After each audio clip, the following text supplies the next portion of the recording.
नेपाली काङ्ग्रेसका नेता चन्द्र भण्डारी बारे अस्पतालको प्रारम्भिक रिपोर्ट अवस्था खतरा मुक्त। आज दुईवटा शल्यक्रिया हुँदै ग्यास सिलिन्डर विस्फोटमा घाइते भएकी सांसद भण्डारीकी आमाको भयो निधन।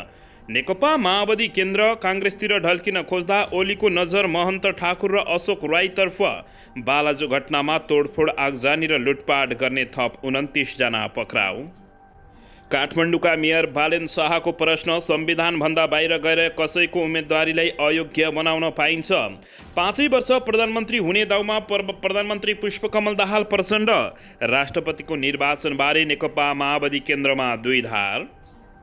राष्ट्रपतिमा केपी शर्मा ओली र प्रधानमन्त्री प्रचण्ड बीच जुटेन सहमति, के भयो त कुराकानी? सम्पूर्ण जानकारी।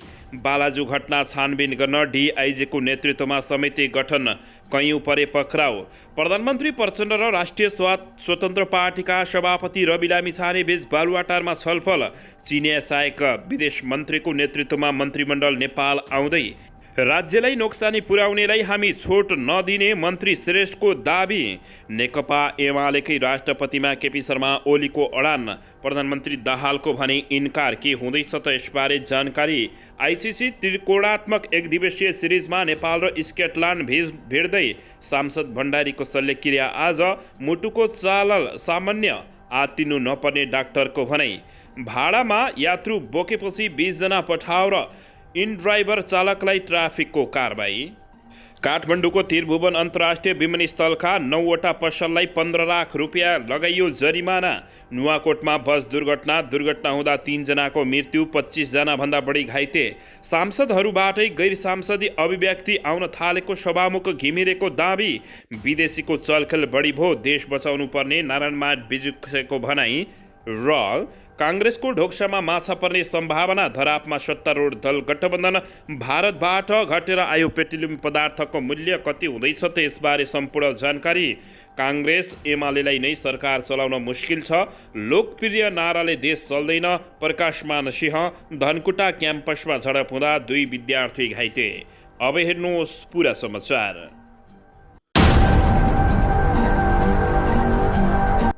दर्शक महानुभावहरू नमस्कार। नेपाली न्युज टिभीको न्युज बुलेटिन खबरमा यहाँहरूलाई हार्दिक स्वागत छ। सदाझै आज पनि तपाईँहरूमाझ देश तथा विदेशका महत्त्वपूर्ण समाचार अपडेटका साथ उपस्थित भइसकेका छौँ।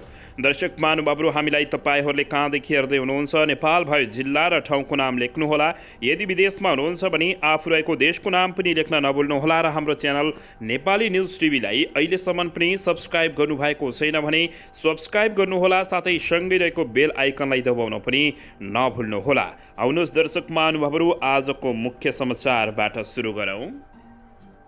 दर्शकबिन, खाना पकाउने ग्यास लिक भएर आगलागी हुँदा घाइते भएका सांसद डाक्टर चन्द्र भण्डारीको भारतको मुम्बईमा रहेको नेसनल वन सेन्टरमा उपचार भइरहेको छ। उनको आइसियुमा राखेर उपचार भइरहेको जानकारी प्राप्त भएको छ। अस्पतालका डाक्टर सुनिल केसवानीले दिएको जानकारी अनुसार शरीरमा फ्लुइडको मात्रा दोब्बर गर्ने काम भइरहेको बताइएको छ। उनका अनुसार भण्डारीको बिहान 10:30 बजे पहिले शल्यक्रिया र दिउँसो 1:30 बजे दोस्रो शल्यक्रिया गर्ने तयारी रहेको छ। भण्डारीको मुटुको चाल सामान्य रहेको र आत्तिनु नपर्ने अस्पतालले जानकारी दिएको छ। हिजो सिरी एयरलाइन्सको चार्टर विमान उडान मार्फत भेन्टिलेटरमा राखेर भण्डारीलाई थप उपचारका लागि मुम्बई लगिएको थियो। कीर्तिपुर अस्पतालले भण्डारीको शरीरको 25देखि 30% भाग जलेको जनाएको छ। ग्यास लिक भएपछिको आगलागीमा घाइते भएकी सांसद भण्डारीकी आमा हरिकलाको भने उपचारका क्रममा हिजो नै निधन भएको हो। दर्शकबिन, यसैबीच यता राष्ट्रपति निर्वाचनमा सत्तासीन नेकपा माओवादी केन्द्रको झुकाव काङ्ग्रेसप्रति देखिएपछि नेकपा एमाले साना साना दलसँग संवाद बढाएको छ। नेकपा माओवादी केन्द्रले पुस 10 को सहमति कार्यान्वयनमा आनाकानी गरेपछि नेकपा एमाले अध्यक्ष केपी शर्मा ओलीले साना दल आन्तरिक छलफलमा जुटेका छन्। पुस 10 मा नेकपा माओवादी केन्द्रका अध्यक्ष पुष्पकमल दाहाल प्रचण्डलाई प्रधानमन्त्री बनाउने सहमति गर्दा 7 दलीय गठबन्धनमा राष्ट्रपति नेकपा एमालेको भागमा परेको थियो। काङ्ग्रेस पुस 26 गते विश्वासको मत दिएपछि प्रधानमन्त्री प्रचण्डले राष्ट्रपतिमा राष्ट्रिय सहमतिका सहमतिका जोड दिएको अवस्था रहेको छ। काङ्ग्रेस नेताहरूका अनुसार राष्ट्रपतिमा समर्थन गर्ने प्रधानमन्त्री प्रचण्डले वचन दिएका छन्। माओवादी केन्द्रले पार्टीको संस्थागत निर्णयबाट काङ्ग्रेसको पक्षमा उभिने काङ्ग्रेस नेताहरूको दाबी रहेको छ। प्रधानमन्त्री प्रचण्डले काङ्ग्रेससँग समानान्तर वार्ता थालेपछि केपी शर्मा ओलीले पनि राष्ट्रपतिबारे छुट्टै छलफल अगाडि बढाएका छन्। सत्तारूढ दल गठबन्धनमा राष्ट्रिय स्वतन्त्र पार्टी र राष्ट्रिय प्रजातन्त्र पार्टी पुस 10 को निर्णय कार्यान्वयन हुनुपर्ने अडानमा रहेका छन्। तर प्रधानमन्त्री प्रचण्डबाट पुस 10 का सहमति कार्यान्वयन हुने सङ्केत नपाएपछि केपी शर्मा ओलीले एमाले बाहेकबाट राष्ट्रपतिमा उम्मेद्वार पनि खडा गर्न खोजिरहेको देखिएको छ। उनले जनता समाजवादी पार्टीका सङ्घीय परिषद अध्यक्ष अशोक राय र लोकतान्त्रिक समाजवादी पार्टी लोसपाका अध्यक्ष महन्त ठाकुरलाई राष्ट्रपतिको प्रस्ताव गरेको स्रोतले दाबी गरेको छ। माघ 27 गते केपी शर्मा ओलीले गाडीमा लिफ्ट दिएर ठाकुरलाई आफ्नो निवास बालकोट लगेका थिए। ओली र ठाकुर बीच राष्ट्रपतिका सन्दर्भमा 1 घण्टा छलफल भएको थियो। लोसपाका एक नेताका अनुसार केपी शर्मा ओलीले राष्ट्रपतिका लागि ठाकुरलाई प्रस्ताव गरेको बुझिएको छ। केपी शर्मा ओलीको भनाइ उद्धृत गर्दै लोसपाका एक नेताले भने, मेरो प्रयत्न पुस 10 को सहमति कार्यान्वयन गराउने छ। त्यो परिस्थिति बन्छ जस्तो लागेको छैन। राष्ट्रपतिमा तपाईँ पनि उठ्नुपर्ने हुन सक्छ, के छ मनस्थिति भनेर सोधेको बताइएको छ। प्रमुख दलहरूले राष्ट्रपतिमा आवश्यकता महसुस गरे आफू तयार रहेको केपी शर्मा ओलीलाई ठाकुरको जवाफ रहेको थियो। राष्ट्रपति निर्वाचनमा काङ्ग्रेस उम्मेद्वारको पक्षमा माओवादी केन्द्रलाई उभाएर चुनाव अघिको 5 दलीय गठबन्धन बिउताउने भारतको उद्देश्य राजनीतिक प्रवृत्तिमा चर्चा रहेको छ। भारतीय विदेश सचिव विनय मोहन क्वात्रोको नेपाल भ्रमणलाई पनि नेकपा एमाले शङ्काको दृष्टिकोणले हेरेको देखिएको छ। भारतका विश्वासपात्र ठाकुरलाई राष्ट्रपतिमा प्रस्ताव गरेर केपी शर्मा ओलीले काङ्ग्रेस माओवादीलाई अप्ठ्यारो पार्ने नीति लिएको बताइएको छ। केपी शर्मा ओलीको प्रस्तावपछि ठाकुरले पनि राष्ट्रपतिका लागि आन्तरिक गिराकार बढाएको पाइएको छ। लोसपाका नेता डाक्टर सुरेन्द्र झाका अनुसार केही दिनमा काङ्ग्रेस सभापति शेरबहादुर देउवासँग पनि भेटवार्ता गर्ने तयारी रहेको बुझिएको छ। दर्शकबिन यसैबीच आउनुहोस् अर्को समाचारतर्फ लागौँ। काठमाडौँको बालाजुमा भएको यातायात मजदुरको आन्दोलन उग्र भन्दा भएको तोडफोड, आगजनी र लुटपाट घटनामा प्रहरीले थप 29 जनालाई पक्राउ गरेको छ। जिल्ला प्रहरी परिसर काठमाडौँले यस घटनामा थप 29 जनालाई पक्राउ गरेको एसएसपी सीताराम रिजालले जानकारी दिएका छन्। उनका अनुसार पक्राउ पर्ने मध्ये 6 जना लुटपाटको घटनामा संलग्न छन्। उनीहरूमाथि लहसो मलको एसविडी मोबाइल प्रणाली, डायमन्ड मोबाइल प्रणाली र एउटा सुपरमार्केटमा लुटपाट गरेको आरोप रहेको छ। पक्राउ पर्नेमा ठमेल बस्ने, रोजन डङ्गल, माछापोखरी बस्ने सुजन तामाङ लगायतका टन्नै रहेको बताइएको छ। दर्शकबिन प्रहरीले उनीहरूलाई सामाजिक सञ्जालमा आएका तस्बिर, भिडियो, सीसीटीभी फुटेजको आधारमा पक्राउ गरेको एसपी रिजालले बताएका छन्। बुधबार मात्रै परिसरले लुटपाटको घटनामा 4 जना र आगजनी तथा तोडफोडको घटनामा पक्राउ गरेका 6 जनालाई सार्वजनिक गरेको थियो। गत सोमबार यातायात मजदुर सङ्गठनहरूले बालाजु बस पार्कमा आन्दोलन गरेका थिए भने उक्त आन्दोलनले उग्र रूप लिएको थियो, जसका कारण प्रहरी बिर्त बालाजुका डीएसपी चढ्ने बा 2J144 नम्बरको गाडी र बा 1J7224 नम्बरको गाडीमा आगो लगाइदिएका थिए भने त्यस्तै प्रदर्शनकारीहरूले लहसो मलमा पनि तोडफोड तथा लुटपाट गरेका थिए। दर्शकबिन यसैबीच यता काठमाडौँका मेयर बालेन्द्र शाहले संविधानभन्दा बाहिर गएर कसैको उम्मेदवारीलाई अयोग्य बनाउन पाइन्छ भन्दै प्रश्न उठाएका छन्। काठमाडौँ महानगरपालिकाका मेयर बालेन्द्र शाहले प्राविधिक कारण मात्र आफूहरूको 1 दिन ढिला गरेर निर्वाचन खर्च विवरण बुझाइएको दोहोऱ्याएका छन्। उनले खर्च विवरणको औपचारिकता पुरा नगरेका कारण देखाइ संविधानभन्दा बाहिर गएर कसैलाई उम्मेदवारलाई अयोग्य बनाउन पाइन्छ भन्दै प्रश्न समेत निर्वाचन आयोगलाई घुमाउरो पारामा गरेका छन्। हालै सर्वोच्च अदालतले जारी गरेको अन्तरिम आदेशको प्रति सामाजिक सञ्जालमा राख्दै उनले आफ्ना प्रश्नहरू काठमाडौँको मेयरको मात्रै नभएर स्थानीय तहमा उम्मेदवार भएका 1 लाख भन्दा बढी उम्मेदवारहरूको तर्फबाट रहेको बताएका छन्। तोकिएको अवधिभित्र निर्वाचन खर्च विवरण नबुझाएको भन्दै निर्वाचन आयोगले देशभरका 1 लाख भन्दा बढी उम्मेदवारहरूलाई जरिमाना गरेको थियो। जुन जरिमाना यही फागुन मसान्तभित्र बुझाइसक्नुपर्ने भएको थियो, त्यस विरुद्ध काठमाडौँ महानगरपालिकाका मेयर बालेन्द्र शाह सर्वोच्च अदालत पुगेका थिए। हालै सर्वोच्च अदालतले उनको रिट सुनवाई गर्दै तत्काल जरिमाना नअसुल्न आयोगका नाममा अन्तरिम आदेश समेत दिएको हो। बालेन्द्र शाहले 31औं दिनमा खर्च विवरण उपलब्ध गराएको बताएका छन्। खर्च विवरण समयमा नै सार्वजनिक गरेका थियौँ। खर्च विवरण समयमै नै सार्वजनिक निर्वाचन आयोगमा बुझाउन गएका थियौँ तर तोकिए बमोजिम नभएका कारण निर्वाचन आयोगले दर्ता नगरेको थियो। 30औं दिनमा बिदा रहेकाले हामीले 31औं दिनमा बुझाएका थियौँ, बालेन शाहले भनेका छन्। उनले सामान्य बुझाउनु समयमा बुझाउनु पर्ने खर्च विवरण नबुझाएकै भए पनि त्यसको जरिवाना कति हुने भन्ने वैज्ञानिक नरहेको टिप्पणी गरेका छन्। कुनै पनि कानुनी भुलको जरिवाना जति पनि राख्न पाइन्छ भन्दै प्रश्न गरेका छन्। तोकिएको जरिवाना तिर्न सक्ने ल्याकत सबैको होला भन्दै प्रश्न गरेका हुन्। के खर्च विवरण नबुझाउनु वा त्यस बापतको जरिवाना तिर्न नसक्नु फौजदारी कसुर नै हो? बालेन शाहले प्रश्न गरेका हुन्। खर्च विवरणको औपचारिकता पूरा नगरेको कारण देखाई संविधानभन्दा बाहिर गएर कसैको उम्मेदवारलाई अयोग्य बनाउन पाइन्छ। जरिवाना हरेक नेपालीको तिर्न सक्ने क्षमताभित्र हुनुपर्छ, समय सान्दर्भिक हुनुपर्छ, नत्र यसले कम सम्पत्ति भएकाहरूलाई जनप्रतिनिधि बन्न निरुत्साहित गर्नेछ। कालान्तरमा जनप्रतिनिधिमूलक लोकतन्त्रलाई नै असर पर्ने काठमाडौँका मेयर बालेन शाहले बताएका छन्। यी सबै प्रश्नहरूप्रति संवेदनशील भएर सर्वोच्च अदालतबाट आएको अन्तरिम आदेश स्वागत योग्य रहेको मेयर बालेन शाहको भनाइरहेको छ।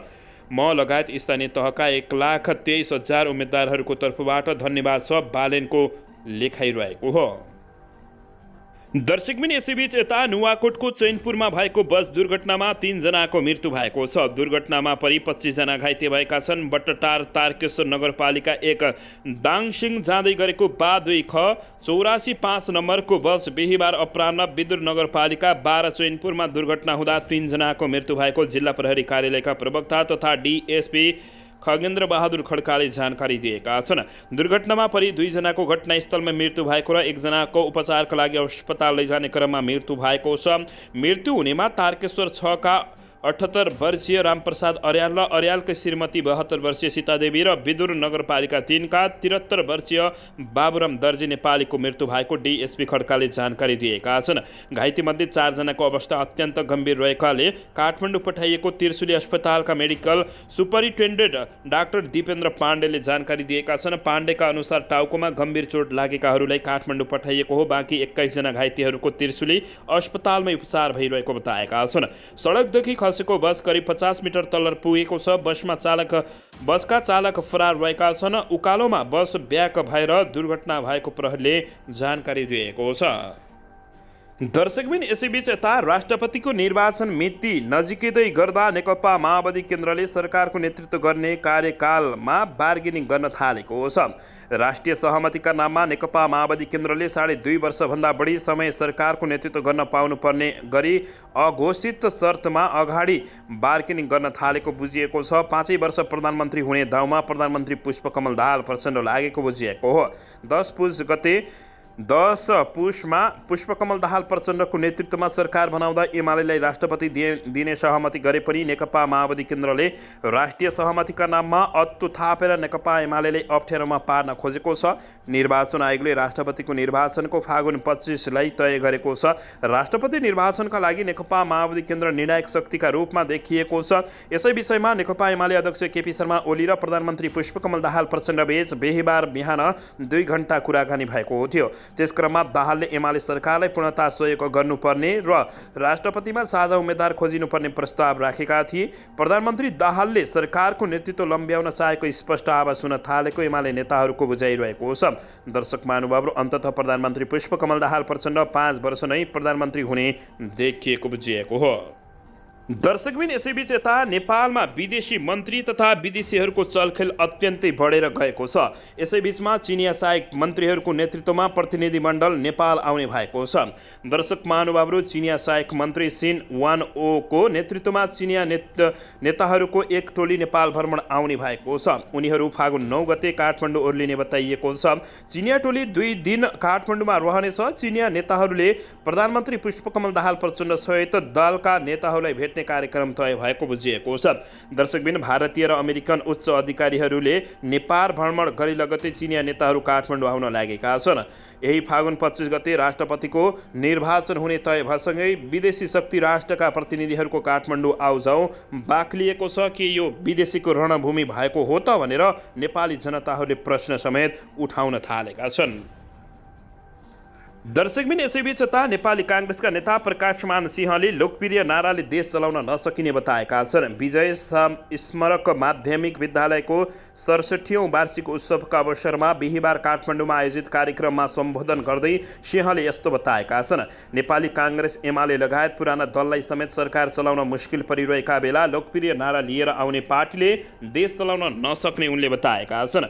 सिंहले लोकप्रिय नारा दिएर सत्तामा पुगेपछि के हुन्छ भन्ने यसपटक देखिएको धारणा राखेका छन्। उनले राष्ट्रिय स्वतन्त्र पार्टीतर्फ लक्षित गर्दै यस्तो भनेका हुन्। राजनीतिमा स्थापित हुन योगदान हुनुपर्ने र धरातल बुझ्नुपर्ने उनको भनाइरहेको छ। त्यस्तै सिंहले मिश्रित निर्वाचन प्रणालीका कारण एउटै दलको बहुमत आउन गाह्रो भएको बताएका छन्। उनले जनताले नै मिलिजुली सरकार बनाउने म्यान्डेट दिएको भन्दै उनले यस्तो अवस्थामा दलहरू पनि त्यही अनुसार अगाडि बढ्नुपर्ने भनाइरहेका छन्। दर्शकबिन यसैबीच यता नेपाल मजदुर किसान पार्टीका अध्यक्ष नारायणमान बिजुक्सेले विदेशी चलखेलबाट देशलाई बचाउन आवश्यक रहेको बताएका छन्। सत्ताधारी दलले कुर्सीका लागि मात्रै नभई देशका लागि गम्भीर भएर सोच्ने बेला आएको उनको भनाइरहेको छ। भक्तपुर नगरपालिकाद्वारा सञ्चालित खप्प माध्यमिक विद्यालयको 23औं खप्प कलेजको 21औं शारदा क्याम्पसको 32औं र खप्प कलेज अफ नेपालको स्थापना दिवसका अवसरमा उनले आयोजित कार्यक्रममा यस्तो बताएका छन्। दर्शकबिन यसैबीच यता प्रतिनिधि सभाका सभामुख देवराज घिमिरेले सांसदहरूबाट नै गैर संवैधानिक अभिव्यक्ति आउन थालेको बताएका छन्। झापाको बिर्तामोड नगरपालिकाले बिहिबार आयोजना गरेको सम्मान कार्यक्रममा उनले सांसदमा रहेका 12वटा केही सांसदले नै संविधानको भावना विपरीत अभिव्यक्ति दिएको सभामुख घिमिरेले बताएका छन्। उनले भने सरकारलाई समर्थन दिएर सरकार बाहिर बस्ने सरकारमै रहेका दलका सांसदहरूबाट गैर संवैधानिक अभिव्यक्ति का कारण राजनीतिक अप्ठ्यारो परिस्थितिबाट गुज्रिएको छ उनले बताएका छन्। उनले अहिले देशको राजनीतिक अवस्थाका साथै आर्थिक अवस्था धेरै बिग्रिएको बताउँदै झापा क्षेत्र नम्बर 2 का सांसद समेत रहेका घिमिरेले देशको आर्थिक अवस्था निकै बिग्रिएकाले अर्थमन्त्री विष्णु पौडेलले खर्च कटौती गर्ने प्रस्ताव संसदमा पेश गरेको समेत बताएका छन्। उनले भने भइरहेका खर्चमा पनि 20% कटौती गर्नुपर्ने स्थिति छ। नयाँ योजना कुनै पनि स्वीकृत गर्ने स्थिति छैन। आर्थिक अवस्था जर्जर भएको बताएका छन्। बिर्तापुर नगरपालिकाद्वारा सम्मानित प्रतिनिधि सभाकी उपसभामुख इन्दिरा राणा मगरले जनताका कामलाई अगाडि बढाउनु आफ्नो कर्तव्य र सक्दो प्रयास रहने बताएका छन्। उनले आफू विगतमा पनि केही गरेका काममा जनप्रतिनिधिहरूले विरोध गरेका कारण आफू राजनीतिमा आउनु परेको उनको भनाइरहेको छ। उनले भनिन्, मैले कोभिडका बेला गरेको सेवाका बेला त्यति बेलाका जनप्रतिनिधिहरूले मलाई कसरी असहयोग गरे भन्ने सबैले देखेका छन्। मेरो ट्याक्सी थुन्ने सम्मका धम्की आए, त्यही भोगेर म राजनीतिमा आएको उनले बताएकै छन्। बिहिबार नगरपालिकाको प्रारम्भमा आयोजित कार्यक्रममा सभामुख घिमिरे तथा उपसभामुख इन्दिरा राणा मगरलाई सम्मान गरिएको हो। दर्शकबिन यसैबीच यता आइसिसी विश्वकप लिग र त्रिकोणात्मक आइसिसी सिरिज अन्तर्गत घरेलु टोली नेपालले आज च्याम्पियन स्कटल्यान्डसँग खेल्ने भएको छ। खेल बिहान 9 बजे टियु क्रिकेट मैदानमा सुरु हुने बताइएको छ। पहिलो खेलमा नामिबियालाई पराजित गरेका दुवै टोलीले आज दोस्रो खेलको जितको खोजीमा रहने भएका छन्। स्कटल्यान्डसँग पहिलोपटक घरेलु मैदानमा खेल्दै आएको नेपाल जित निकाल्न चाहन्छ। नेपाल 25 खेलमा 9 मा जित र 14 मा हार सहित 20 अङ्कका साथ 6औं स्थानमा रहेको छ। यता स्कटल्यान्ड 3 खेल अगाडि नै च्याम्पियन बन्दै यसै वर्ष हुने ग्लोबल छनौटमा सोझै छनौट भएको छ। स्कटल्यान्ड 33 खेलमा 23 मा जित र 8 मा हार सहित 48 अङ्कका साथ शीर्ष स्थानमा रहेको जानकारी प्राप्त भएको छ। दर्शकबिन यसैबीच यता नेकपा माओवादी केन्द्रका वरिष्ठ उपाध्यक्ष एवं उपप्रधानमन्त्री नारायण काजी श्रेष्ठले राष्ट्रपति चयन गर्दा नेपालको राजनीतिक र राष्ट्रिय एकताको प्रक्रिया ठिक दिशाबाट अगाडि बढ्ने गरी सरकार लागिरहेको बताएका छन्। दिपायलमा बिहिबारदेखि सुरु भएको तेस्रो प्रादेशिक महोत्सवको उद्घाटनमा आएका उपप्रधानमन्त्री नेता नारायण काजी श्रेष्ठले ऐतिहासिक समर्थनका साथ यो सरकारलाई संसदमा विश्वासको मत प्राप्त भएको कुरालाई समेत सम्बोधन हुने गरी राष्ट्रिय सहमतिकै आधारमा राष्ट्रपति चयन गर्न नेकपा माओवादी केन्द्र लागि परिरहेको उनले बताएका छन्। सुदूरपश्चिम प्रदेश सरकारको विषयमा कुरा गर्दै उनले भने, सरकारलाई चल्नु दिनु, त्यसलाई सरकारको रूपमा दिनु र सहयोग गर्नु स्वाभाविक रहेको बताएका छन्। त्यसैले यो विषय राजनीतिक दलहरूको छलफलको एजेन्डामा रहेको उनले बताएका छन्। विकास निर्माणका योजनाहरू टेन्डर भए पनि समयमा काम सम्पन्न गर्न नसक्नेहरूको लागि हामीले पहिलो प्राथमिकतामा राखेका छौँ। सकेसम्म बाँकी काम गराउने हाम्रो उद्देश्य हो, तर काम सम्पन्न गर्ने स्थिति छैन भने हामी ठुलो हेरेर बस्ने छैनौँ। टेन्डर गरेर वर्षौँसम्म राज्य र जनतालाई नोक्सानी पुर्याउने काममा हामी छुट दिन नसक्ने नारायण काजी श्रेष्ठले बताएका छन्। उपप्रधानमन्त्री नारायण काजी श्रेष्ठलाई धनगढी खोटिया दिपायल हुँदै बझाङको ताक्लाकोट जोड्ने द्रुत मार्ग करिब 9 वर्षदेखि सेती नदीमा अल्पत्र अवस्थामा रहेको मोटरवेल पुल सहजपुर विपिन नगर बोगटान हुँदै दिपायल जोड्ने सडक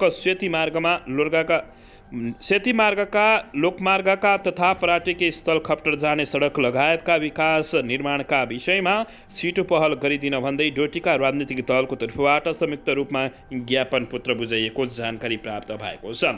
दर्शक महानुभावहरू, पछिल्लो समय नेपालमा अत्यन्तै राजनीतिक निकै दयनीय अवस्थामा गुज्रिएको छ। यसबारे तपाईहरू के भन्नुहुन्छ? नेपाली काङ्ग्रेस, नेकपा माओवादी केन्द्र, नेकपा एमाले लगायतले ढोक्सा थाप्ने, पर्ने, फाल्ने, धोका दिने लगायतका खेलहरू चलिरहेका छन्। देशमा विदेशी शक्तिहरू हावी भएका छन्। दर्शकबिन, यसबारे पनि तपाईहरूले के भन्न चाहनुहुन्छ?